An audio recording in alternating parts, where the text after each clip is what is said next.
What's happening, friends? Luke Price here, and today we're going to talk about what I carry in my camera bag.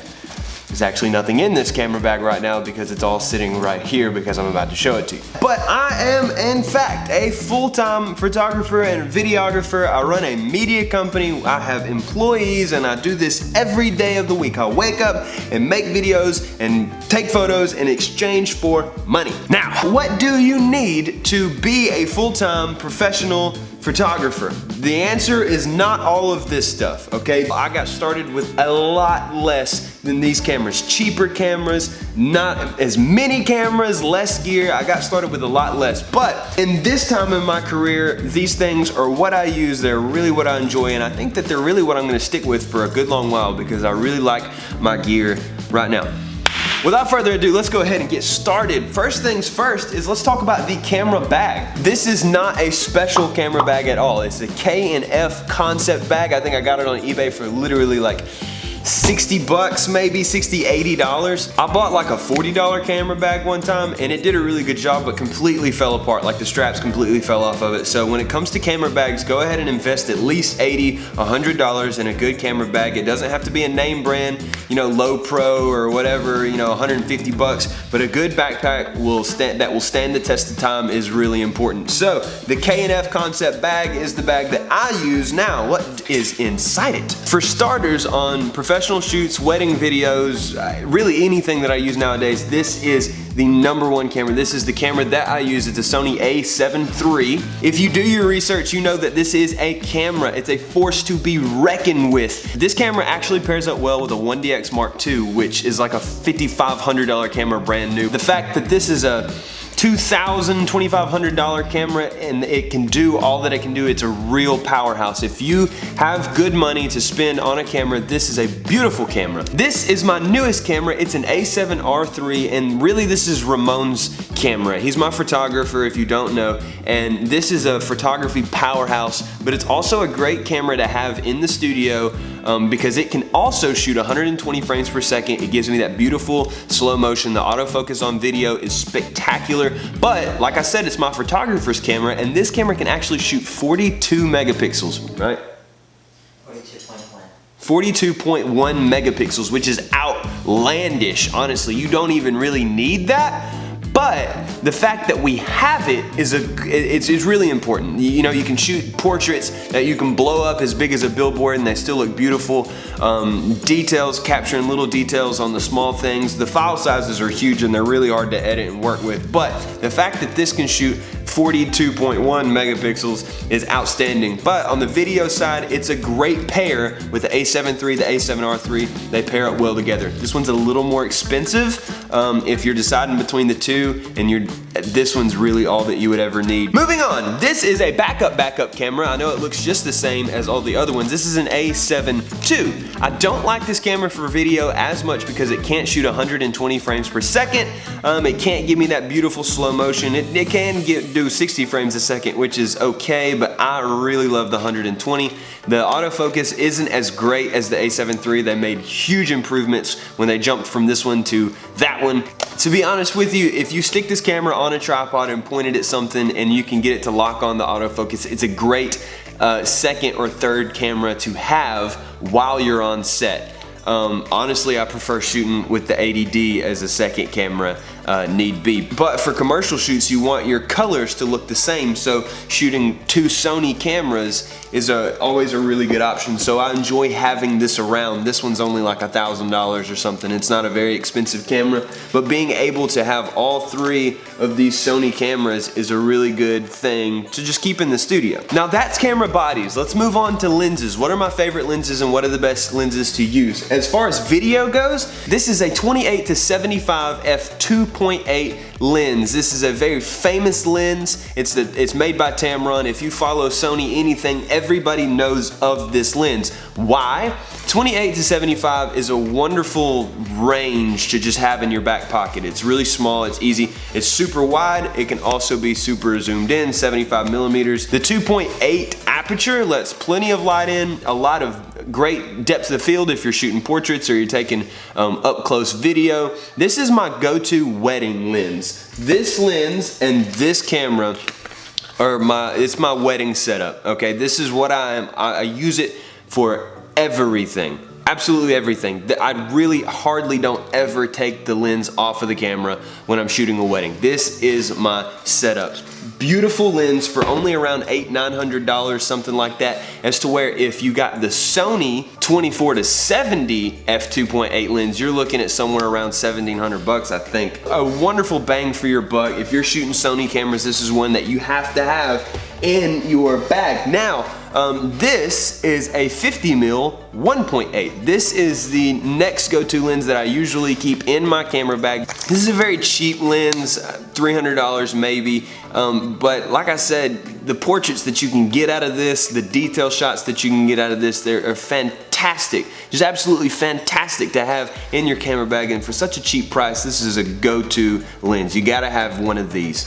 Now, the biggest and most expensive lens that I own for Sony cameras is this whopping 70-200 f2.8. This is around a $2,600 lens, and you really can't get it for much cheaper than that. Unless you steal it. Yeah, maybe if you stole it, you could have some better luck, but you're looking at a pretty big price tag for this lens. Now, this is for that long shot, that shot all the way across the room where you need it to look up, zoomed in and up close. I've even used this to video a football game. I was on the sidelines and I was getting like super tight shots of like one individual player running across the field. Really good for that, but for the most part, this is a photography lens, so I don't even use this lens as much. I bought it for Ramon to use, and he uses it all the time. If you're into senior portraits, if you're into weddings, this is a wedding lens. You gotta have this lens if you're shooting weddings. It's majorly important. You don't have to have this lens if you're shooting family portraits or seniors even. It's good to have, but it's not essential for all that stuff. Now, weddings, on the other hand, you would really love to have this lens if you're shooting weddings and things like that. But it's great for that long shot. The 2.8 aperture lets lots of light in. The depth of field is ridiculous on this lens. The pictures look beautiful on that lens. Okay, that was a lot of information, I know. Let's move on to some smaller gear that I keep in my bag for video shoots and things of the like. This is an Amaran? I thought, oh yeah, it is called. This is an aperture light, the AL-M9 lighting setup. This little thing is probably one of the niftiest $30 that I've ever spent. It's incredibly bright. It gives you that extra little bit of light when you're shooting something small and you don't have, you know, a lighting setup. This right here, boom, pull it out of your pocket, put some light on it, put some accent on whatever it is you're shooting. I use this a lot at weddings when the bride's getting ready and, you know, I can't haul lights around everywhere and get the perfect shot when she's here getting her hair done and she's hanging out with her friends and she's eating some food and she's putting her dress on, putting her veil in. This is just a really good little thing to just bloop, pull it out of your pocket, put some light on it, get the shot, turn it off, put it back in your pocket. Fantastic, like $30, $40 maybe, pull it up on eBay. It's a little teeny tiny little aperture pocket light.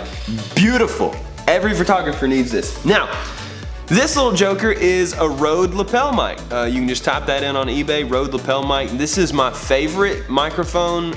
It's about $70. For commercial shoots, for interviews, I put it on the pastor when they're reading their vows to get that. It plugs right into my phone, and I just put the phone in somebody's pocket, hide the wire, hook this thing to your chest, and you've got great audio. Really, really, really good looking audio. And this is only like $70 again. This little case Ramon bought me for Christmas. I don't know how expensive this was, but it's nice. The last little piece of equipment that I'm gonna talk about in this video that goes inside my camera bag is this shotgun mic. This is a Takstar shotgun mic, and I've used this microphone for probably 3.5 years. This is the same microphone I bought. It's probably time for me to upgrade. This is a $30 microphone. $30 microphone, but it is a wonderful microphone. There are $200 Rode shotgun microphones that I think really stack up close to this, which is why I haven't upgraded to a $200, $300 Rode microphone, because I spend $300 and get that much better quality when this one right here, I can throw it down a toilet or throw it down the hall or run over it with my car and not be upset about it because it's $30.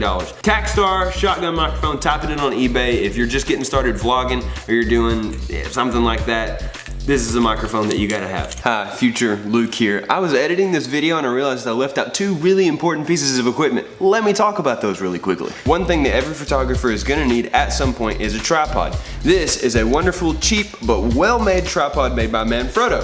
It's got a really interesting quick release plate. You take this and it just screws right into the camera. Bloop. Tighten it up, make sure you don't want that thing falling off. Pop it back down. You are good. This is really easy. Pop it back off. Put it back on. Yeah! Beautiful tripod, Manfrotto, look it up. This was my first tripod. I've since gotten better, sturdier tripods because my gear has gotten bigger, like that big lens I showed you. But this is a great starting tripod, probably $60, and you can't get a tripod this good for $60. Except this one. You can get this one for $60, but you can't get another one that is the equally amount as. Okay. What is in this box is literally one of the most important things that I use for a lot of my shoots. It's almost as important as the camera itself, and I am not joking when I say that. It's a DJI Ronin S. And what it is it's a stabilizer. It's a gimbal that holds my camera steady. It gives me no camera shake. It gives me nothing like that.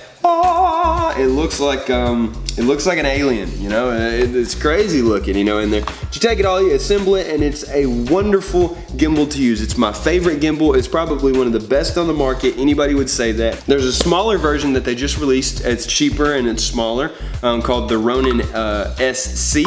But this is the Ronin S. It is my favorite gimbal. I've used glide cams before. I've used steady cams. I've used all that. I'm a gimbal kind of guy. I love the shots that I can get with gimbals. It's perfect for weddings. Hugely important for weddings. You can't film a wedding unless you have a gimbal or a steady cam or something like that. Me personally, I'm a gimbal kind of guy. Real estate videos, super important to have something to move steadily with. I love the gimbals. DJI Ronin S, probably just under $1,000. Wonderful gimbal. With that being said, that is all the gear that I'm gonna talk about. Like I said, you do not need all of this gear to get started. I got started with a lot less than this, but this is the gear that I use right now. And as you can tell, I'm a minimalist. I don't go out just spending money and buying this and buying that just because it's cool to have, or Parker Walbeck or Peter McKinnon has this and has that. I use and buy what I need to make a living. And I believe that this stuff right here is what I need for right now. Will I grow, get bigger? Of course. Will I buy better equipment? Of course. But right now, I do a really good job. I make a really good living with these things right here. With all that being said, I hope you were inspired by this video. I hope it encouraged you to have a goal to work towards. Oh, I want that camera. I want this camera. I want a camera better than that one day. Thank you for watching. If you liked it or learned something, give it a like and subscribe. You gotta subscribe. Please subscribe. As always, I appreciate your time and I will see you in the next video. That was an awful outro. Like I only covered it with my finger. You're supposed to do that, and then you can cut to the blank screen, but I was just like, okay. I'm gonna leave it in there because it's funny. Bye guys.